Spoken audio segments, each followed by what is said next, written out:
Larry tried to kill me. Yeah. I was so thoroughly disgusted. I mean, think about it. Why does it make you special to do what you do? Packers jumping around. They rush four. Plenty of time for John. Now squeezes, steps up in the pocket. LA can run inside the 10. Head first. He 5-yard line. My goodness.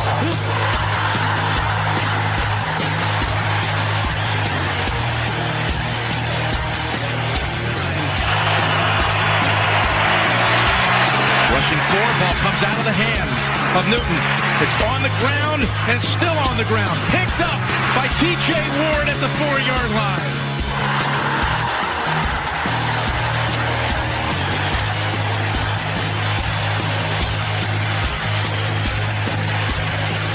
Rawson, Ryan Clady, and Bob Miller.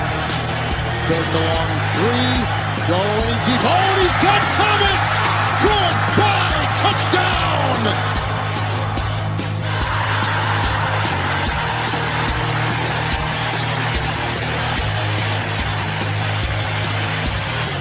Here we go. First stamp of the overtime. The Broncos have been in 3 overtime games this year. They won them all. Downing got him at the 40. It's Thomas at the 50. Stifford got him 3 to the 30. To the 20. Thomas to the 10. Difference going on to New England. They win it on the first play of overtime.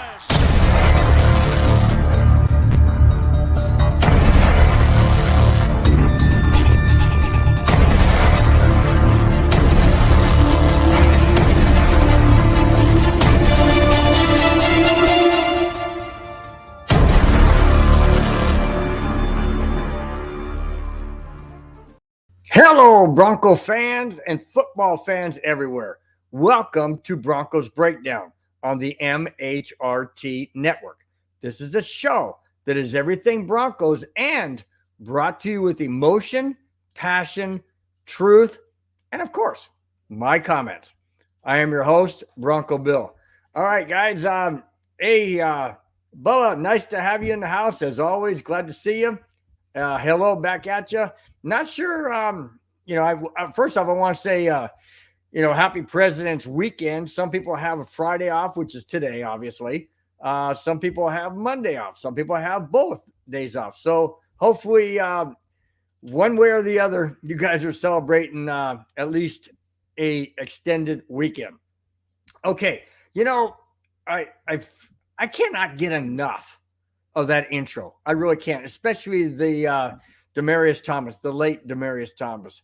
It's just, it's just unbelievable to know that he's gone and to watch those video clips. The touchdown against the Raiders was spectacular. Great throw by Peyton Manning.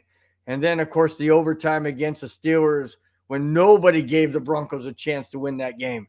And Tim Tebow, one of my favorite quarterbacks by just to let you guys know, one of my favorite quarterbacks, Tim Tebow. Just loved the guy. Loved his energy. Loved his passion. Loved his fourth quarters. I mean, it was just exciting. But that overtime, first play of overtime against Pittsburgh, amazing. Amazing. All right, guys, got to get into 2 sad notes. One of them, a former Denver Bronco, and another one just a whoa, wait a minute. Before I get in, Bubba, what in heaven's name are you saying? I heard Jerry Jeudy's on his way to Cleveland? Oh, come on, dude. You have got to be wrong. Please, Bubba. Oh, Bubba, please be wrong. I do not want Jerry Jeudy gone. Where in heaven's name did you find that? Because I'll tell you what, I would have dug that up like nobody's business. That is crazy.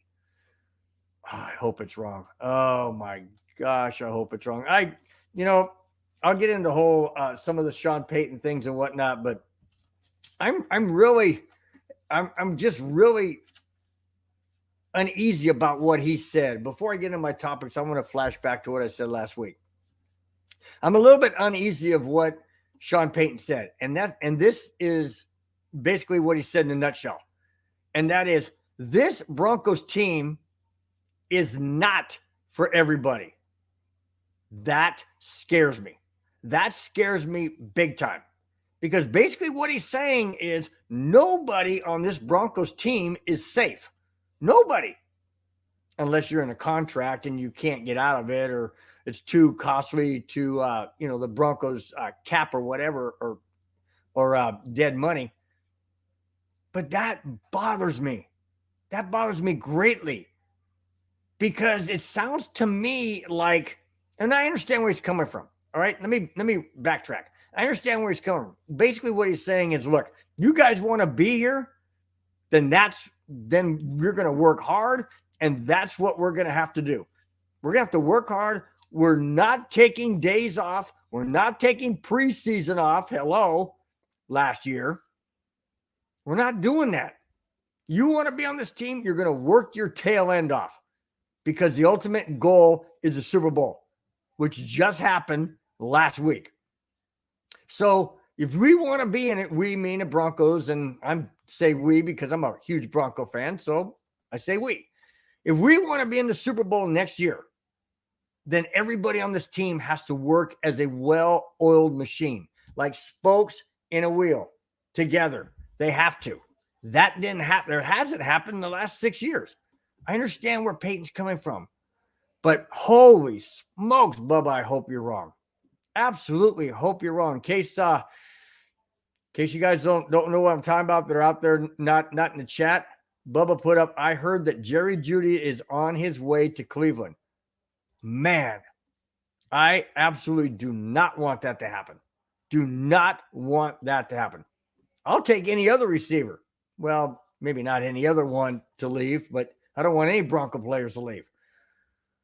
Wow, Bubba, you just put a dagger in my heart, man, to start out the show. That I did not see that coming at all. D-Rock, back at you, man. Big D-Rock. Glad to have you in the house, man. That's awesome.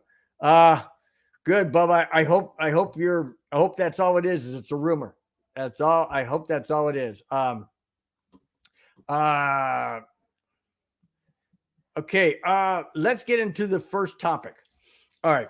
Like I said, a couple of sad notes, but I want to get them out of the way so I can get into some other news. Former Broncos defensive coordinator Larry Coyer has passed away this past week.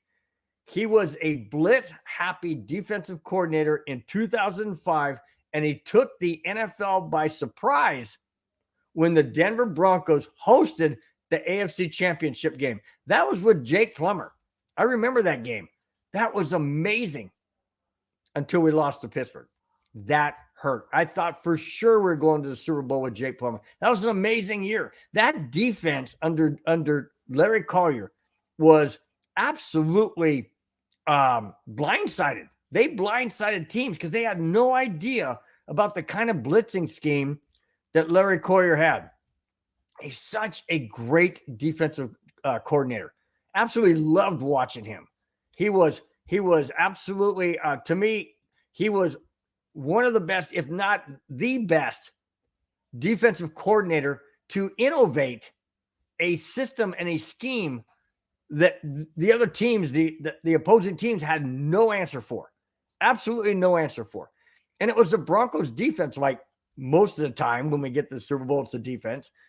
It was a defense that got the Broncos to the AFC Championship game that year. It was hosted in Denver by the Broncos, but the Steelers stole the show. Sad, yes, but an amazing, amazing career that Larry Coyer had. I continue. Mike Kliss of 9 News Denver says, Coyer was a true gentleman, and my thoughts are with his loved ones, end quote. Absolutely. Absolutely. Larry Coyer, you were instrumental. You were way above your years. In other words, I don't mean age-wise, but I mean knowledge-wise. Way above what the NFL was doing at the time. And for him to scheme up a defense with multiple blitz packages that the offense of the other team had no idea what was coming was spectacular to watch. If you guys can ever go back and on YouTube and just put in 2005 Denver Broncos highlights, you'll see exactly what I'm talking about. Larry Coyer was great as a Denver Broncos defensive coordinator. Larry, you're going to be missed. His age at his passing wasn't given. Neither was his condition as to why he passed away. But Larry, may you rest in peace. And Denver Broncos and this guy will miss you. Larry, rest in peace. All right. We go to a former football player. Back in the 70s, some of you may not know who this is, but very, very instrumental in the way the offensive line performed when he was in there. Former Cardinals guard Conrad Dobler passed away last Monday at the age of 72. Dobler was known as one of the toughest NFL players of the 70s. In his 10-year career, are you ready for this? He's an offensive guard, where you're getting pounded every single play because you're trying to hold back the defensive rusher.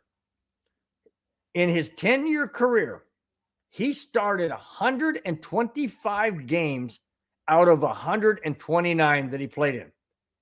That is remarkable.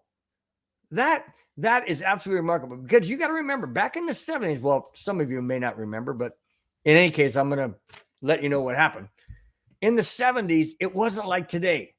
They didn't put skirts on these guys.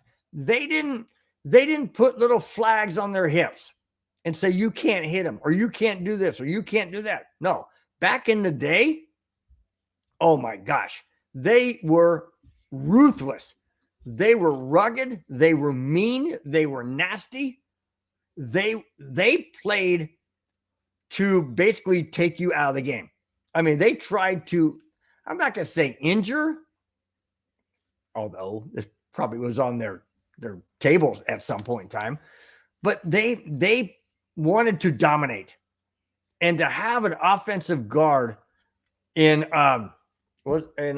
Conrad Dobler to be that tough for 125 out of 129 games that he played in is absolutely amazing. Now, you have to remember one other thing too, guys. Back then, there wasn't 16 games or 17 games. There were 14. And early on, there was only 12. So to play in 125, and yes, I know it's less games than there are now, so your body doesn't take that big of a beating. I get that. But still, you can only play what your schedule has. You can only play what the league says the games are. So for him to play 125 out of 129 games started is remarkable. I think he should be in the Hall of Fame. I absolutely think he should be in the Hall of Fame. And if he's not, or if he is, I'm sorry, if he is, and then I'm mistaken. But if he's not, he should be. Because Conrad Dobler was one of the original hard-nosed, hard-playing offensive player for the Cardinals. Of course, back then it was St. Louis Cardinals. But still, what an amazing talent, an amazing career. Conrad, you're going to be missed. You are a great, great player for the NFL. All right.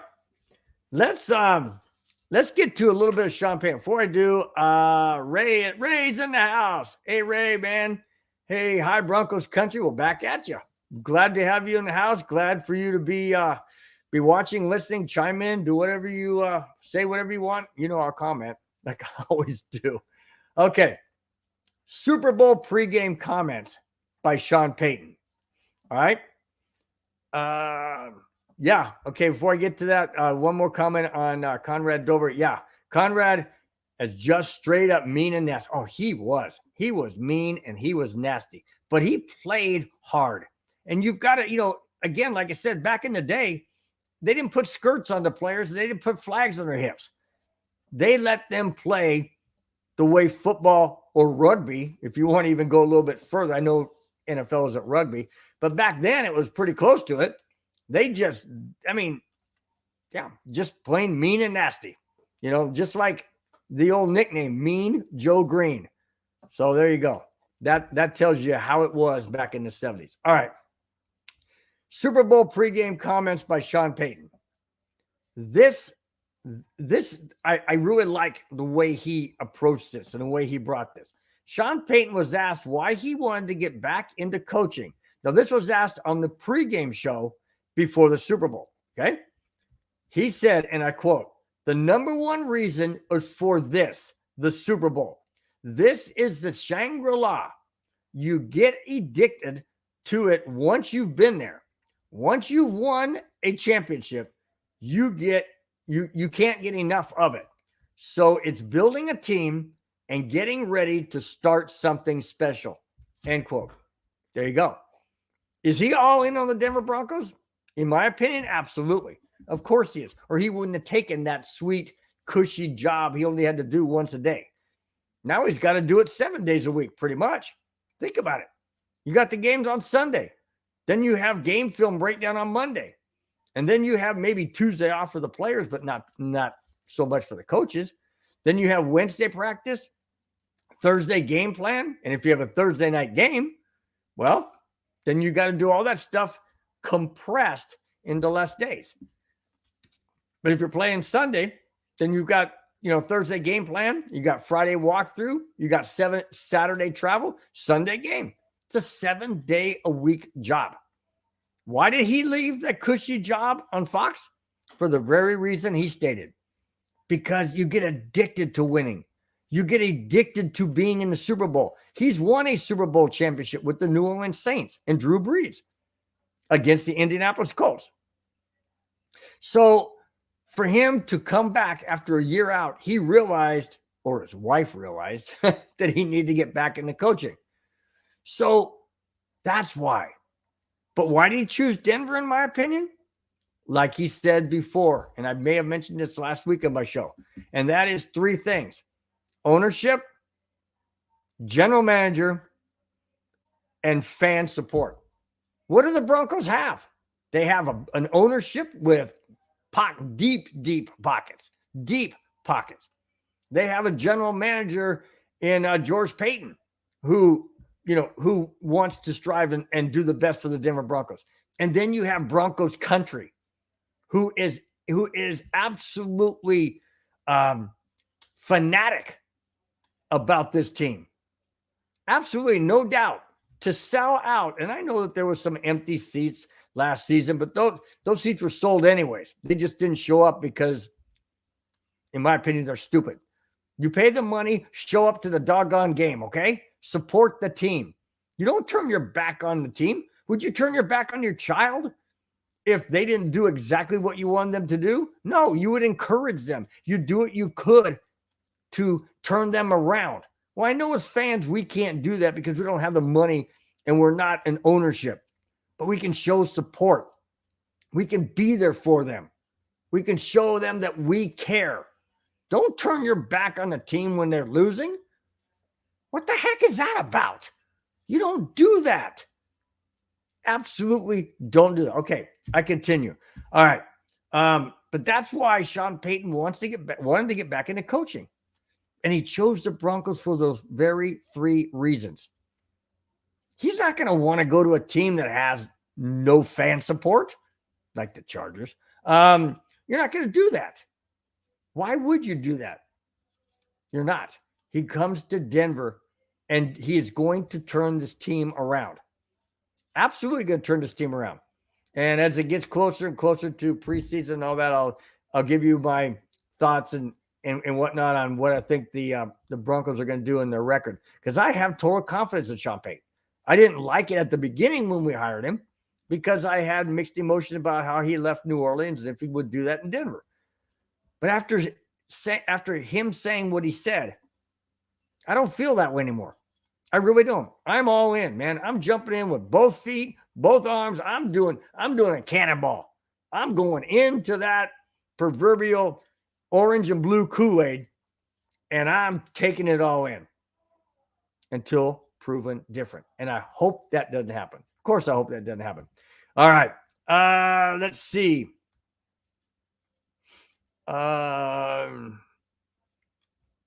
Okay, wait a minute. I'm going to get into the story. I've been convinced Rex is the guy for defensive coordinator. We should get him.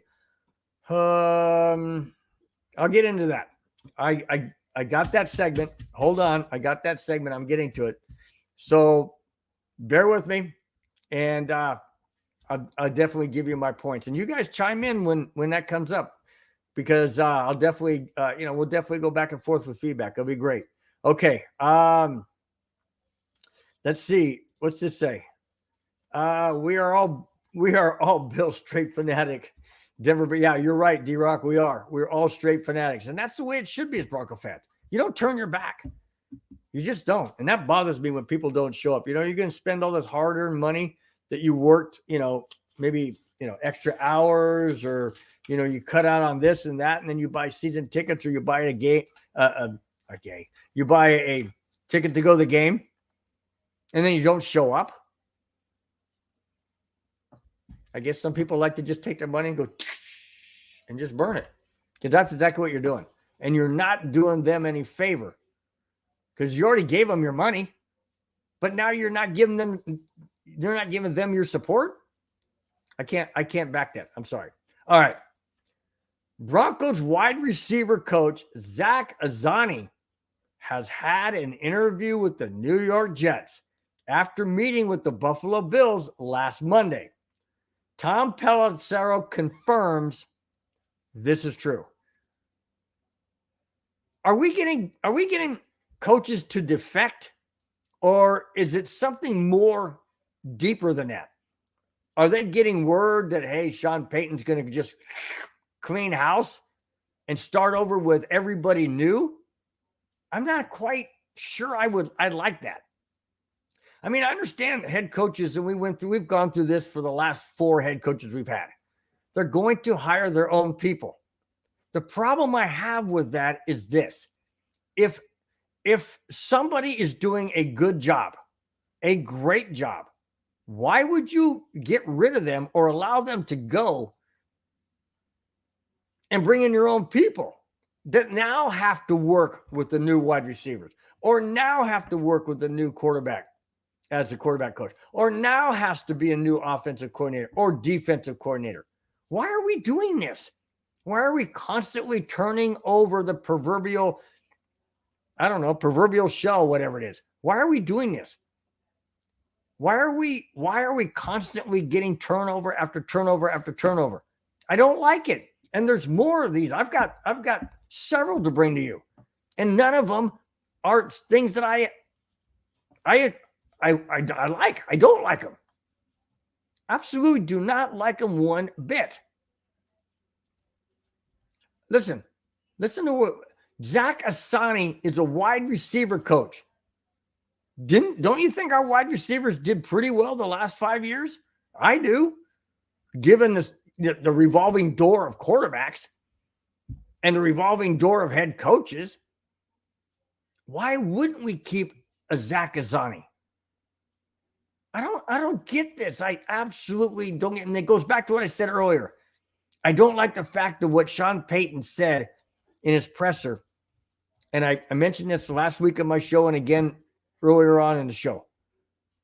This Broncos team, and I'm quoting Sean Payton, and I quote, "This Broncos team is not for everybody," end quote. What the hell does that mean?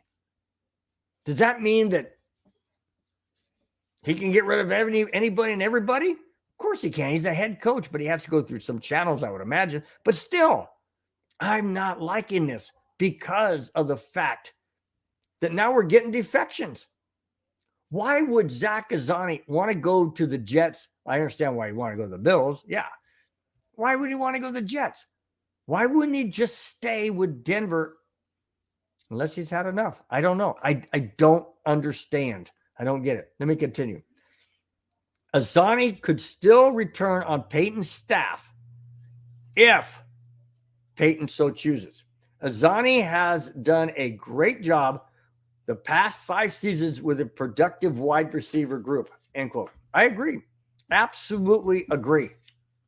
I mean, the wide receivers have had a tough time. I mean, there's been injuries. There's been head coaching changes. There's been quarterback changes. So, yeah, but the wide receivers have been somewhat consistent. Sure, they've dropped passes. I mean, that's going to happen from time to time. But we saw the last 2 games, and I'll get into a little bit of that too down the road. But the last 2 games, the wide receivers were wide open. Getting one. Jerry Jeudy was instrumental on the end, one-on-one. That all has to do with Azani. I hope he sticks around. I hope he comes back. Absolutely hope he comes back. I don't want to see him gone. I don't want to see anybody wearing orange or blue with Bronco colors and a Bronco logo gone. I don't, because that's my team. Now, I wanted Hackett gone, but to me, he was never really orange and blue. Anyways, all right. D-Rock, I did hear about this. He says, Bill, there's strong whispers or murmurs on Bowles being traded. I have heard that. I'm not liking that either. Although Garrett Bowles, he's had so many ups and downs and so many, holding calls and just, he'll get it together one game and then screw it up another game, or get it together for 2 or 3 and screw it up for another 2 or 3. I don't know. He's inconsistent. I don't trust him on any given Sunday to be that kind of guy on the end. I just don't. I like him. I think he tries hard. I just can't trust him. That's the bad thing.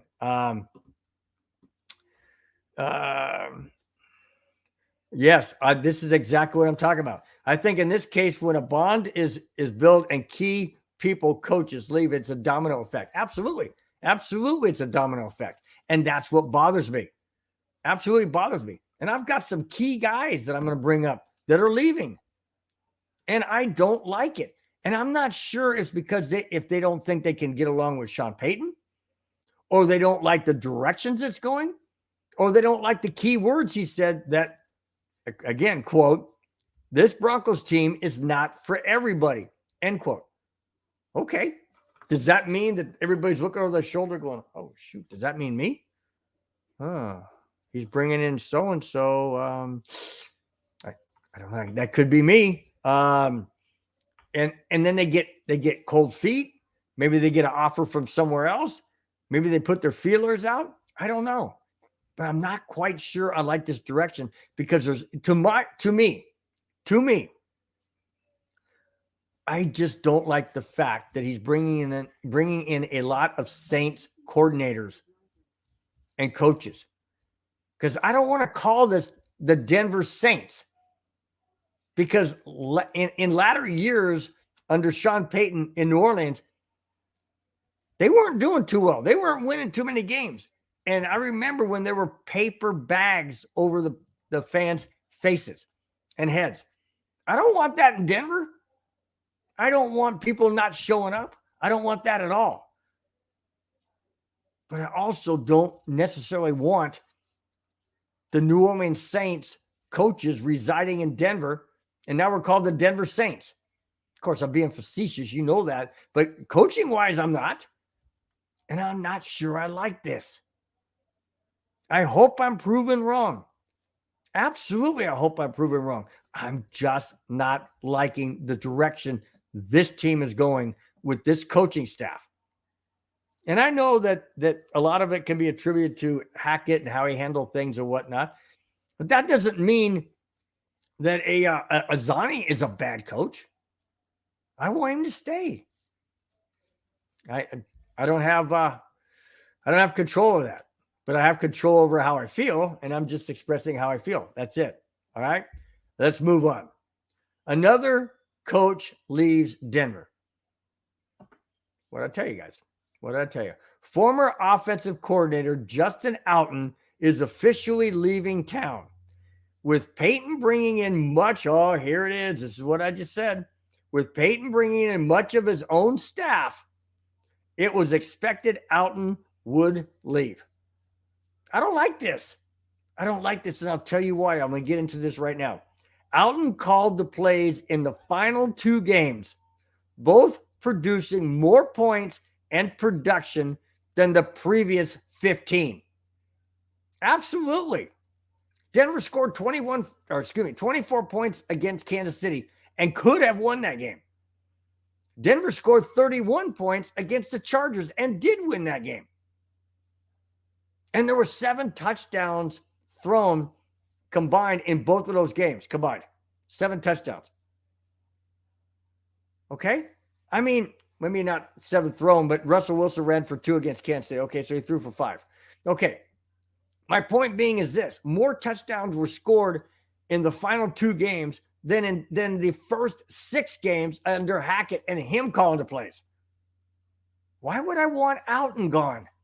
Alton knows Russell Wilson. Why, oh, why is Sean Payton doing this? This part bothers me big time. And I'm just not liking it. I know I've mentioned this, and I know I can keep going till I'm blue in the face. Bronco blue in the face. But it just bothers me that we're just completely overhauling. I don't like it. Denver had a chance, like I said, Denver had a chance to get the Chiefs and beat the Chargers in the last game of the season. 24 points against Kansas City, 31 points against the Chargers, and then Sean Payton comes in and heads coach, and now it looks like we don't have Alton. I'm dumbfounded, guys. I'm absolutely dumbfounded as to why you would totally clean house.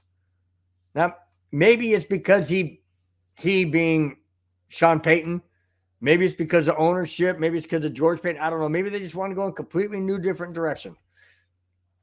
I don't know. I just hope things go upwards and not continue to trend downwards. All right. Another Broncos coach leaves. Yeah, after Alton, here comes another one.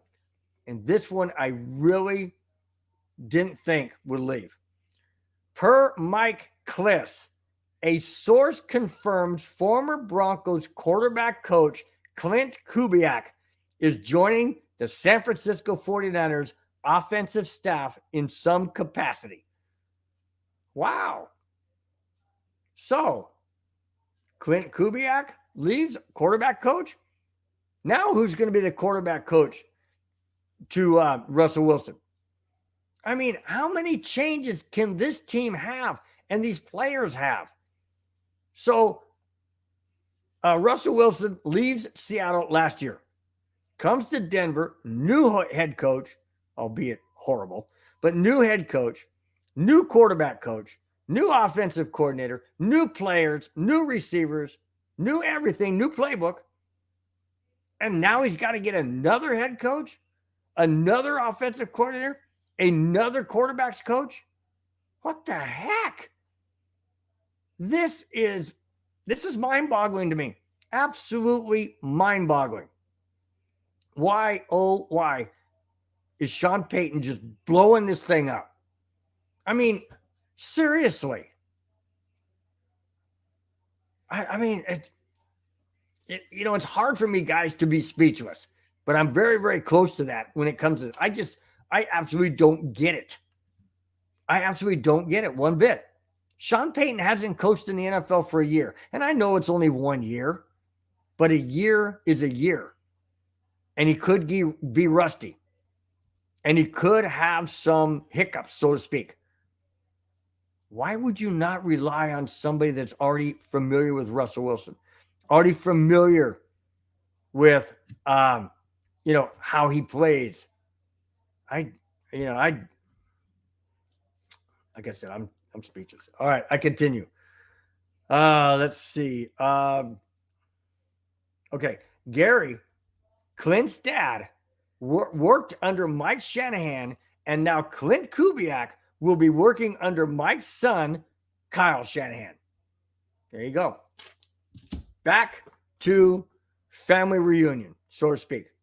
Think about it. You had Mike Shanahan and Gary Kubiak.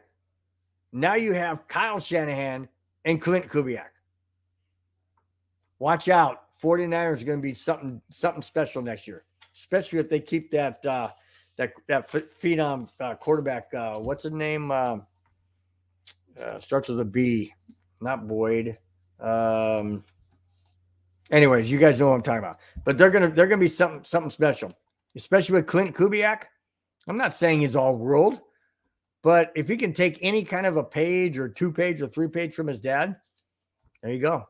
Now you got Kyle Shanahan, who's probably taking or was taking, probably not now, but probably was taking some tips and whatnot from his dad, Mike Shanahan.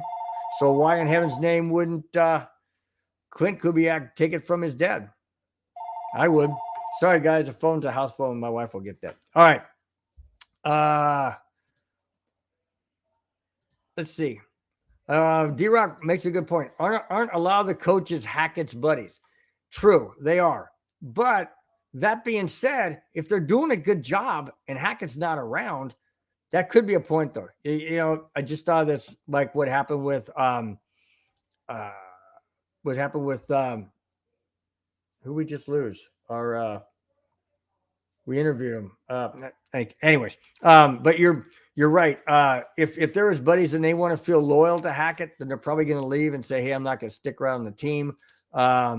You know, my buddy, who hired me, Nathaniel Hackett, who hired me, now he's fired. Although he's on the Jets. He's on the Jets as the offensive coordinator. So there you go. I mean, he got a job really quick. It's just, I know what you're saying, D-Rock, and I appreciate what you're saying, and you're probably dead on. But it just bothers me that we keep turning over and turning over and turning over. It seems like it's been a revolving door at Dove Valley for the last 6 years, and certainly the last 3 years. And it's just very, very frustrating to me. That's all. Very, very frustrating. D-Rock, I absolutely agree. Right now, our strongest side of the sword is the defense. We cannot let it get dull or regress. I agree. Absolutely cannot let it get dull or regress. And that's my point. That's my point. And I would, like I mentioned, I will get into the defensive side of things. Let me continue. Eagles sign former Broncos wide receiver. Tyree Cleveland lands a futures contract with the NFC champion Philadelphia Eagles. Tyree Cleveland. I liked him.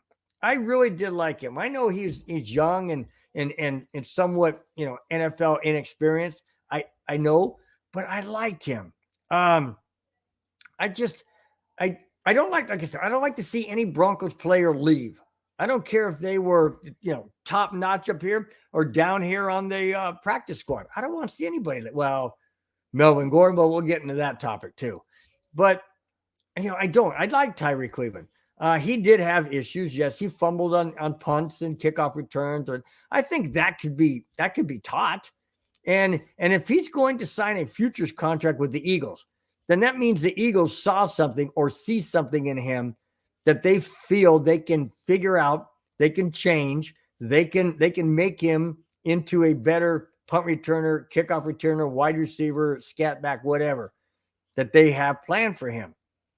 And if they can see it, why couldn't Denver? Well, of course, we got all new coaches, all new everything again. So I guess he was expendable. I didn't, like I said, I just don't like it. I thought that his issues could be corrected. I thought he could learn them. He could develop into being a better punt returner, kickoff returner. But who else is going to leave? Who else? We're going to get rid of everybody now? I mean, it just seems to be the way it's going. And yeah, guys, I am frustrated and I am a little irritated because I just don't like the direction this is going. And I hope I'm wrong. I'm one of those kind of guys that when things happen, I deal with it right up front. And this is what's happening right now. So I'm doing it right up front. I'm not looking down the road going, well, okay, maybe it'll get better. Maybe this is all for a better scheme, a better attitude, a better direction. Great. I hope so. But I haven't seen it yet. All I'm seeing is people leaving. And not too many guys coming to Denver. Unless you're from the Saints. Well, then there you go. You got a free in-house interview and a free job. Because that seems to be the way it's going. And I can't blame him for wanting to hire the people he's familiar with. But sometimes you got to hire the best people for the position, not the best people that you've known. I've worked many years with people that I really, really enjoyed working with. Absolutely enjoyed working with. But I wouldn't necessarily want them to, do any work at my house. No, maybe not. Maybe their attitude. I'm not sure. But I know that for a fact, I wouldn't want every single person I've worked with wanting to necessarily do things at my house.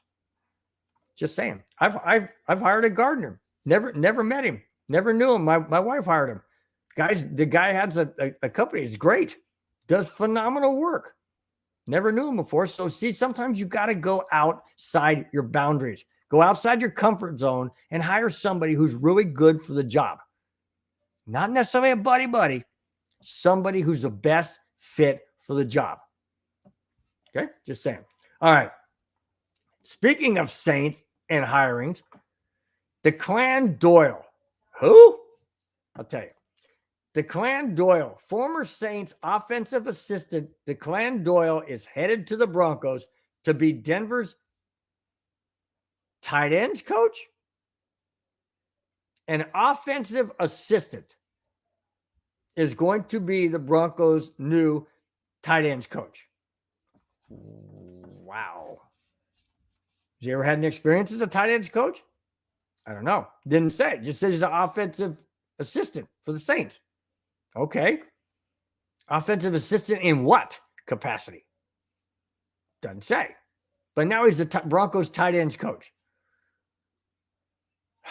From where? Yeah, the Saints. All right. I continue. According to Ian Rappaport, Doyle was with the Saints the past 4 seasons. So that means he was with the Saints when Sean Payton was still the head coach. Well, there's a connection because Sean Payton's only been away from coaching for a year. And it says that he's been with the Saints for the last 4. So there you go. Another Sean Payton crony. Now he's a tight ends coach. Who else are we getting? Huh? Are we going to adopt their little logo on the side of our helmet? Over here will be that little flower thing that the Saints have, and on this side will be the Broncos logo? I mean, come on. I know I'm being facetious, guys, and I'm being frustrated. Because I don't like this trend.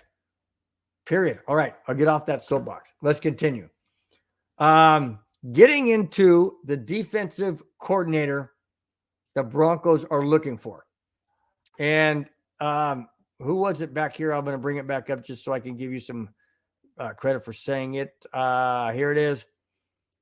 And it is, Ray says, I've been convinced Rex is the guy for the defensive coordinator. We should get him. Okay, here we go. Here it is, guys. Defensive coordinator repeat. Now, I don't mean repeat from the coordinators we've had before. I'm talking about repeating from either a former Broncos coach or a former NFL coach. Here it is. Denver has requested permission to interview Arizona's defensive coordinator, Vance Joseph, for their defensive coordinator position. Joseph was a former Broncos head coach in 2017 and 2018. Do we really want Vance Joseph back in Denver as our defensive coordinator? Do you guys want him as your defensive coordinator? I don't. I'm not sure I want any former Broncos head coach to be our defensive coordinator. I'm not sure that they would really want to be in that position. Sure, it's a job in the NFL, but he's already on Arizona and he's already got interviews in other spots. I'm not sure that I want a Vance Joseph back as a Broncos defensive coordinator. Main reason is because he was our head coach and that didn't work out. Sure, he could be a really good defensive coordinator. But sometimes, in my opinion, if I look at it as a job I would have, let's say I'm in management position and all of a sudden I get fired from that or whatever, push back, whatever the situation is. And I come back as a coordinator. Do I want to be a facilities coordinator with house management? No. I'm going to look at management probably and say, hey, I wouldn't do it that way. I would do it this way. Or I've got this input or that input. I just don't think and feel it works. Some people maybe have a different attitude. Maybe Vance Joseph would be okay with it. I just don't know, because he used to be a Broncos head coach and now he wants to be, and he's being interviewed for the defensive coordinator. I just don't think that would be a good fit. I really don't. All right, Madungus, you open up a can of worms now. Vance Joseph would be a great defense coordinator at Broncos. I would rather have Joseph over Ryan. I would agree with that. I'm just not sure I want either one. And what, okay, Madungus, let me ask you this. Why do you think and feel that Vance Joseph would be a great defensive coordinator? Name me one good reason why. Okay? Because if he was anywhere in charge of the defensive play calling when he was head coach, it didn't work, in my opinion. Didn't work very well at all. Okay. Hey, I want to welcome somebody new in the house, Diego. Maybe he just loves the Broncos. True. Could be. Very, very well could be. Welcome, Diego, in the house. Nice to have you. Thanks for chiming in. All right. On the flip side of the Vance Joseph, on the flip side of Vance Joseph's possible defensive coordinator position, Rex Ryan. According to Ian Rappaport, Rex Ryan has emerged as the top candidate for the Broncos defensive coordinator job. Ryan hasn't coached in the NFL since 2016 with the Buffalo Bills at the time. Now, we're talking 7 years ago, guys. 7 years that Rex Ryan's been out of the game. The game has passed him by, in my opinion. Things have changed drastically. Could he get it back? Yeah, you know the old saying, it's like riding a bike. You just get back on and go. Well, not so much. Not so much when you're talking the changing of the way the game's played and how, the defenders can't get away with this, and they can't allow to hit anybody past 5 yards, and pass interference and holding calls are being called more and more. I think the game has passed Rex Ryan by. Do I really want a Rex Ryan, a former head coach, again as a coordinator? No, absolutely not. I don't even, this is just my opinion, guys, just my opinion. I'm not a big fan of Rex Ryan. I'm really not. I don't like his attitude. I don't like the way he comes across. I really don't like him all that much. And I'm sorry, guys, but it's true. I don't want Rex Ryan as our defensive coordinator. And I really, for that matter, don't want Vance Joseph. You know who I really want? Wade Phillips. Now, of course, he's not going to come out of retirement and whatnot, but that's really the only guy I would want as a former head coach. I know, guys, go ahead and say it. Yes, Wade Phillips was a former head coach of the Broncos, but it doesn't matter. He was a phenomenal, phenomenal defensive coordinator. I would absolutely do cartwheels, which I can't do at age 64, but I would try and do cartwheels if Wade Phillips would come back. Not going to happen. So I guess we got to take the lesser of the two evils, and that would be Vance Joseph. I really wish we would have gotten the guys targeted that we could have had that were out there. We just didn't get them, and now they're going elsewhere. Why couldn't we have gone after the defensive coordinator for the Philadelphia Eagles? That didn't happen, obviously. Or the defensive coordinator for the Chiefs. I don't think he was available. But, I mean, these other prominent, high-profile defensive coordinators, I don't want to go back to a retread. I don't want to open that proverbial Pandora's box. I don't. And especially with Rex Ryan, who knows? He may be on the sidelines and take off a shoe and start, playing with his feet or something. He's got that foot fetish. So I know I'm being facetious and whatnot, but it's true. He does. I don't want either one. If I have to take one of the two, I would then take Vance Joseph, but it's still a very, very hard, hard pill to swallow. Very hard pill to swallow. Let's see. Hey, my nephew, what's up, Robert? Hey, nice to see you in the house, man. He says, I can see Peyton and Ryan fighting mid-seasons over control and ego. I can too. Absolutely, I can. I mean, I know who would win the battle ultimately because he's a head coach, and that would be Sean Payton. But it would be ugly, and I don't want to see that. I'm just not a big Rex Ryan fan. I never have been. Never, ever have been at all. Let's see. Madunga says most head coaches block lateral moves. We wouldn't have been able to get a current defensive coordinator to be our defensive coordinator. True, but there are defensive coordinators that are moving laterally, and I'm not sure why they're not being blocked. Maybe those teams and the head coach doesn't want them anymore.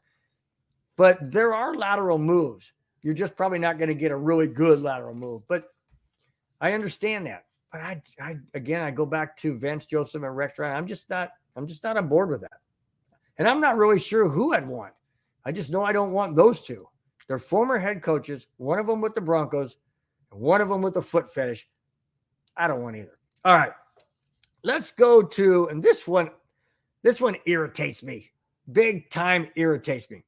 Maybe on not a personal level because I don't know this person personally, but on a football personal level, being Broncos fan.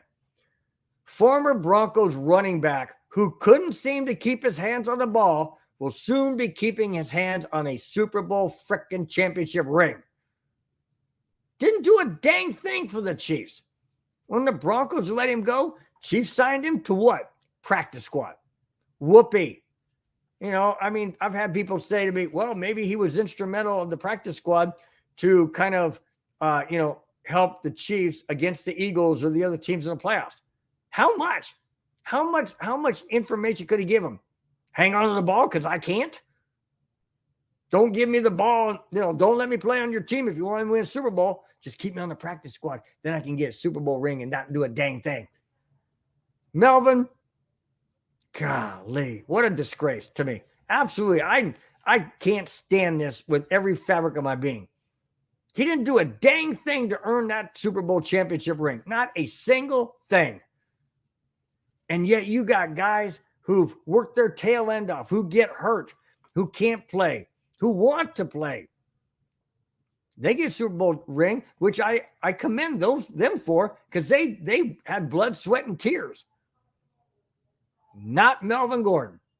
He just happened to be at the right place at the right time, unfortunately.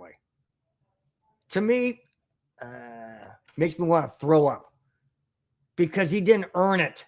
He didn't do a dang. The only thing he earned was a ticket out of Denver and a ticket into Kansas City.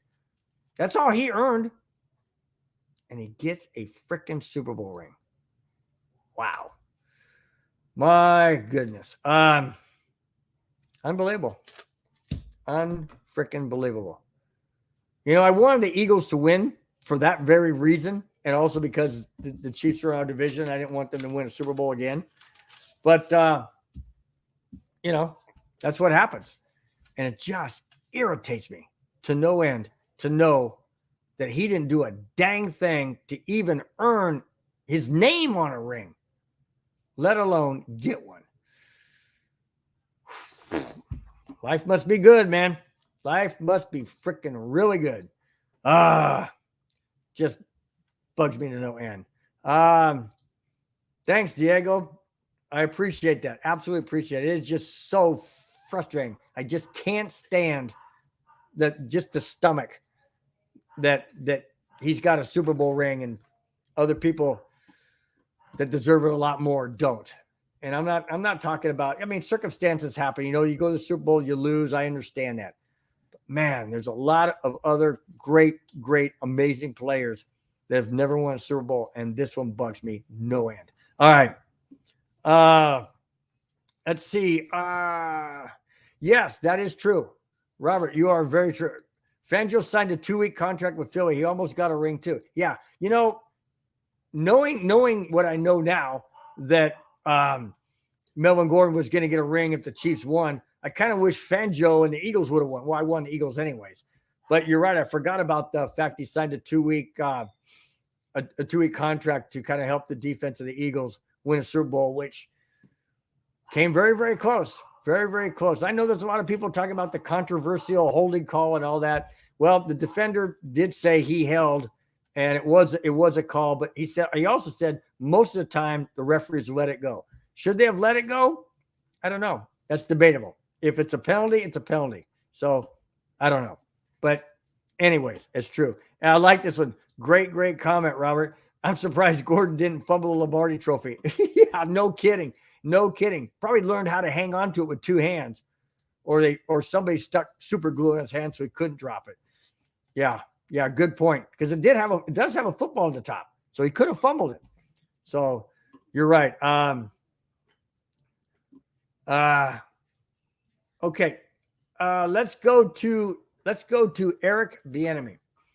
Now, after winning Super Bowl 57, Eric Bieniemy is leaving the Chiefs as well as the AFC. Thank goodness. I only say thank goodness because he's coached. He's obviously been the offensive coordinator with Patrick Mahomes there. So is Patrick Mahomes and Eric Bieniemy a pair, a duo, or is Patrick Mahomes like another Tom Brady? And I'll get into that on my very last segment here. That is Patrick Mahomes like Tom Brady, where he can just go anywhere or have any offensive coordinator and be just as good? Because Tom Brady, when Josh McDaniels went to Denver as a head coach, Tom Brady had another offensive coordinator, did quite well. Also, when he went to Tampa Bay, goes to Tampa Bay, new offensive coordinator, new head coach, new system, bam, Super Bowl champion. So is it really Patrick Mahomes by himself and the coaching staff? Or is it Eric Bieniemy and Patrick Mahomes? We're going to find out come 2023 NFL season. I continue.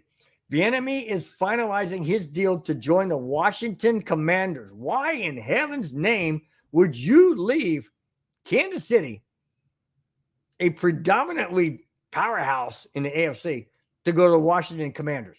Well, one and main reason is Eric Bieniemy's contract was up after the Super Bowl. Were they going to offer him any money? Obviously not, or he probably wouldn't have left. So that tells me that they're moving on from Eric Bieniemy, and he's now in line to be the offensive coordinator for the Washington Commanders. The deal could be official by tomorrow, Saturday. So there you go. Eric Bieniemy is out of the AFC, not officially, but very, very close to being official. Out of the AFC, out of the AFC West, and maybe Patrick Mahomes won't be the same. Well, yeah, right. Sure. There's only one Patrick Mahomes, and there's only one Tom Brady. And that leads me into my last segment. Okay, good point. Good point. I did not know this. Eric Bieniemy never called the offensive plays in Kansas City. That was Andy Reid. Okay. All right. If that's the case, what was Eric Bieniemy's job? Just to wear a headset and pretend that he's calling plays, or what was the deal? But yeah, if you're right, I do recall that, Robert, that I did hear that it was Andy Reid that was calling the plays. But it's still ironic that Eric Bieniemy would leave. Well, obviously, like it says, his contract's up. So, you're going to take what you can get. And obviously it's a downgrade to go to the Washington Commanders, but hey, it's still a job. All right. Now I go to my last segment, and this is a comparison, and it has nothing to do with the Denver Broncos, but I thought I'd bring this up because it's quite interesting. I want to get your guys' feedback. So feel free to chime in and give me your feedback on this. Patrick Mahomes versus Tom Brady. Everyone should agree, or most everyone, I should say, should agree that Tom Brady is the modern greatest of all time quarterback. That said, could his 7 Super Bowl championships be in jeopardy? let's break this down. All right, let's break this down. Patrick Mahomes is 27 years old with 2 championships. Tom Brady is 45 years old with 7 championships. Given the mathematical scenario, Patrick Mahomes has 18 seasons to equal Brady's age at 45. He's 27 and 18 is 45. Okay? All the Chiefs would need to do is win just 6 more Super Bowls out of a possible 18 remaining Mahomes season should he play till he's 45. He doesn't need to play till he's 45. Mahomes has won 2 Super Bowls in the last 4 years. So basically all he needs to do is win 4 more, win 6 more in the next 12. Well, if he's 27, he can play till he's 39. I'm just saying, guys, I'm not trying to say that I'm advocating for the Chiefs to win 6 more Super Bowls. I'm not saying that. What I'm trying to do is compare modern football in Patrick Mahomes with modern Tom Brady of his era. And I say modern because it's obviously, Super Bowl era time. Tom Brady won 7 Super Bowls, 6 with the Patriots, 1 with the Tampa Bay Buccaneers. Patrick Mahomes, you realize, guys, Patrick Mahomes has a contract for the next 8 years with Kansas City and that coaching staff and that team. You saw they got rid of Hill last year. That didn't slow them down, did it? They got rid of a number of players. Didn't slow them down. Why? Because it's the same type of system in Kansas City that Tom Brady enjoyed in New England. Are they one and the same? No, they're different, but they're very similar in the fact that they get it done at the highest level. Absolutely. You can't deny that. And I don't want to deny it. I would like to. I would like to have Patrick Mahomes on the Broncos. Not going to happen. Maybe when he's 39, but it's not going to happen anytime soon. Point I'm trying to make is it possible that Tom Brady's record of 7 Super Bowl championships could be broken by Patrick Mahomes in the next possible 18 seasons? How about the next possible 12? I'm just saying, guys, what do you think? Do you think it is possible that Tom Brady's greatest of all time quarterback status, the GOAT, be eclipsed by a Patrick Mahomes in the next 8 to 10 years? Is it possible? My answer, absolutely it's possible, but it all hinges on 3 major factors. One, first and foremost, his health. Can Patrick Mahomes stay healthy for the next 8 to 10, 15 years? Is it possible? Second, is his team going to be the same type of team that he has now? Are they going to, have a major let up, a major retirement, a major overhaul of the offensive line or wide receivers or whatever? And third, is the coaching staff going to stay in place? Because if all 3 of those things stay together, it's going to be another, quote, hard to say because they're AFC West guys. I'm not advocating for the Chiefs to be the all world. I'm just doing a comparison. Okay. So don't shoot the messenger. Don't shoot the guy who's just trying to do a comparison. Okay. Is it possible for that Kansas City Chiefs to be that dominant and a dynasty like the Patriots were for all of those years? My answer, absolutely it's possible. Do I want it to happen? No, I don't want it to happen. Not because I like Tom Brady more than Patrick Mahomes. No, I don't like either one any more than I like the Bronco players because they're not wearing orange and blue. All I'm saying is it possible? My answer is yes, it is possible. Do I think it's going to happen? Nobody knows. Nobody knew that Tom Brady was going to get 7 Super Bowl championships. But I'm just saying the possibility is there because Patrick Mahomes has already won 2 in the last 4 seasons. It is possible for it to happen. It would be exciting for the NFL if that were to happen. But the other thing I don't want to see is I don't want to see the NFL NFL slanting their play calling and their game calling and that kind of thing to benefit the Kansas City Chiefs, because that would be a travesty. Absolutely a travesty. I want it to be done fair and square.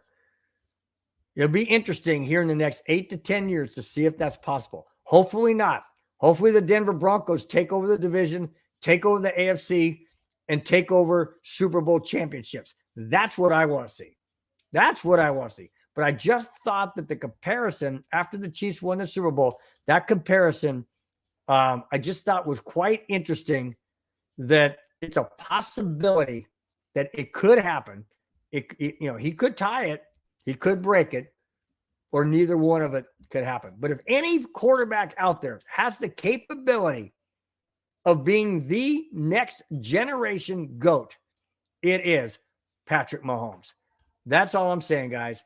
But on the heels of that, go Broncos. I don't want to see that happen. Just thought it was an interesting comparison. That's a great one, Robert. Hopefully Mahomes doesn't get divorced. Yeah, no kidding. Because went downhill for Tom Brady when that happened.